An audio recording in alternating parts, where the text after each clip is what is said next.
आज आपल्याला बनवायचं आहे ट्रेंडिंग चोकर. त्यासाठी प्लेन चंद्रकोर एडी स्टोन लागणार आहे. त्यानंतर लॉरियर, त्यानंतर 3 mm ची रॅपिंग वायर, टूल्स लागणार आहेत.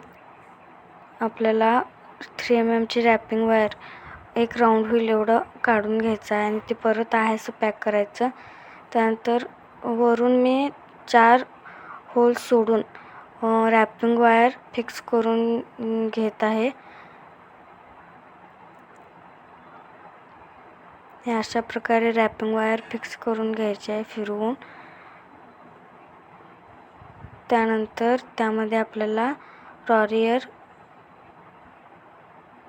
लॉरियर घालून घ्यायचं आहे.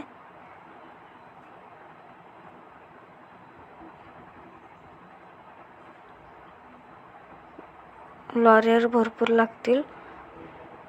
अशा प्रकारे लॉरियर आपल्याला ओवून घ्यायचं आहे तारेमध्ये दाखवत आहे तसं. त्यानंतर ते आपल्याला परत दुसऱ्या साईडला वरून 4 होल सोडून फिक्स करून घ्यायचं आहे.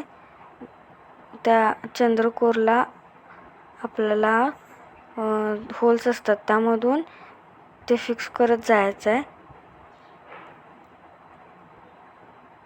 मी दाखवत आहे तसं. त्या होलमधून पास करत जेवढे होल्स आहेत तेवढ्या होल्समधून ते पास करत फिक्स करत जायचं आहे. म्हणजे ते हलणार नाही किंवा निघणार नाही. अशा प्रकारे नंतर एडी स्टोन सेंटरला ठेवून तो पण जे कोरचं होल आणि एडी स्टोनचा जो होल आहे त्यातून सगळीकडून ते पॅक करत जायचं आहे. म्हणजे ते हलणार नाही, फिक्स होऊन जाईल. अशा प्रकारे दिसेल. खूप छान दिसते ते. आत्ताच किती मस्त दिसते बघू शकताय. त्यानंतर रिंग्स आहेत. रिंग्समधून ते मोती चेन ॲड करून फिक्स करून घ्यायचं आहे. आणि बॅक साईडला मी हुक्स लावलेत. तुम्ही हवा असेल तर गोंडा पण लावू शकताय. अशा प्रकारे